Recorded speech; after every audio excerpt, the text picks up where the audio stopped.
Hello viewers, welcome to my channel. প্রিয় চাকরি প্রত্যাশী ভাই বোনেরা, সাপ্তাহিক চাকরির খবর পত্রিকা নিয়ে আপনাদের মাঝে হাজির হলাম। আজকে কিছু কিছু হট টপিকস এবং হট জবস আছে, সেই নিয়ে আপনাদের সামনে আলোচনা করব। তো 27 সেপ্টেম্বর সাপ্তাহিক চাকরি প্রকাশিত হয়েছে। বাংলাদেশ নির্বাচন কমিশন, পদ সংখ্যা 369 জন। তো এই নিয়ে আমার একটা ভিডিও আছে, এক্সেপশনাল, আপনারা দেখে আসতে পারবেন, আমি আমার ডিসক্রিপশনে দিয়ে দেব। তো এখানে কম্পিউটার অপারেটর একজন নেবে, 60 লিপিকার কাম কম্পিউটার 5 জন, 60 মুদ্রাক্ষরিক কাম কম্পিউটার অপারেটর একজন, উচ্চমান সহকারী 21 জন, স্টোর কিপার 14 জন। এই বিষয়ে আমার আলাদা একটা ভিডিও আছে, আপনারা দেখে আসবেন। কুর্মিটোলা জেনারেল হাসপাতাল পদ সংখ্যা নেবে 85 জন, ডাটা এন্ট্রি অপারেটর একজন, 60 মুদ্রাক্ষরিক কাম কম্পিউটার একজন, তারপরে রিসিপশনিস্ট 2 জন, অফিস সহায়ক 76 জন। তারপরে বন্ধুরা দেখতে পাচ্ছি এখানে সম্মিলিত সামরিক হাসপাতালে পদ সংখ্যা 103 জন। এখানে নার্স নেবে 10 জন, 35,000 টাকা বেতন, বিএসসি ইন নার্সিং পাস হতে হবে।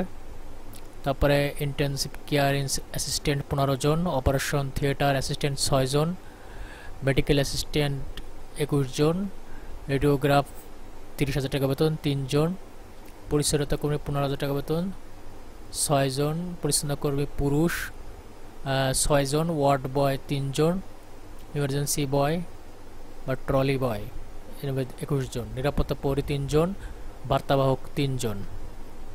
অষ্টম শ্রেণী পাস এগুলো, আর পরিচ্ছন্নতা কর্মীদের 5ম শ্রেণী পাস।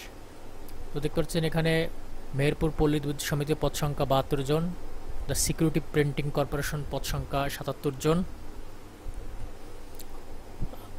তো বন্ধুরা এখানে দেখতে পাচ্ছেন একটা সার্কুলার আছে, পরিবার পরিকল্পনা কেন্দ্রে নিয়োগ, মোট পদ সংখ্যা 1446 জন।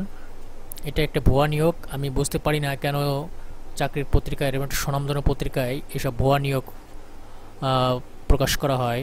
তো দেখতে পাচ্ছি এখানে দরখাস্ত শুধুমাত্র ইমেইলে প্রদান করবেন, এখানে লেখা আছে, দেখেন।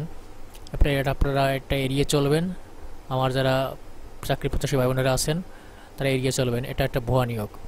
তার বাংলাদেশ নৌবাহিনী পদ সংখ্যা 460 জন, এই নিয়েও আমার একটা ভিডিও আছে, আপনারা দেখে আসবেন।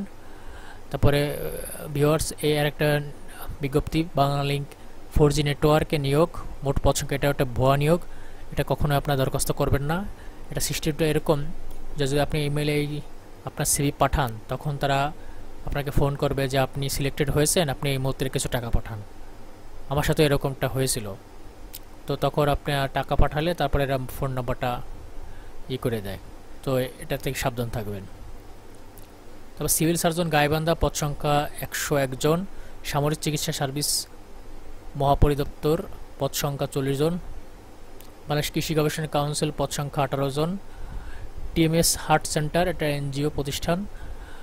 তারপরে বাংলাদেশ বিমান বাহিনী অফিসার ক্যাডেট ফোর্স যোগদানের সম্ভবত তারিখ 29 December, GD engineering logistic, Bangladesh কৃষি গবেষণা কাউন্সিল পদ সংখ্যা 18 জন। তো ভিউয়ার্স, আপনাদের জন্য আমি কষ্ট করে ভিডিও তৈরি করি, তা আপনি যদি আমার চ্যানেলে প্রথম হয়ে থাকেন তাহলে অবশ্যই সাবস্ক্রাইব করবেন, পাশে থাকা বেল আইকনে ক্লিক করবেন, যাতে আমি ভিডিও ছাড়ার সাথে সাথে আপনার মোবাইলে নোটিফিকেশন চলে যায়। আর যারা ফেসবুক থেকে দেখছেন তারা অবশ্যই ফলো করে রাখবেন। তো বন্ধুরা, চাঁদপুর পল্লী বিদ্যুৎ সমিতি পদ সংখ্যা 16 জন, খুলনা প্রকৌশল প্রযুক্তি বিশ্ববিদ্যালয় পদ সংখ্যা 26 জন। এই আমি মেন টপিক নিয়ে আপনাদের সাথে আলোচনা করলাম। তো যদি আপনার বুঝতে কোনো সমস্যা হয়, কিছু হয়, তাহলে অবশ্যই কমেন্টে জানাবেন, আমি উত্তর দেওয়ার চেষ্টা করব। তো আজ এই পর্যন্ত, আবার হাজির হব চাকরির পত্রিকা নিয়ে পরের সপ্তাহে। আল্লাহ হাফেজ, ভালো থাকুন, সুস্থ থাকুন, চাকরির থেকে প্রতারণা থেকে দূরে থাকুন এবং যাচাই বাছাই করে দরখাস্ত করুন। আল্লাহ হাফেজ।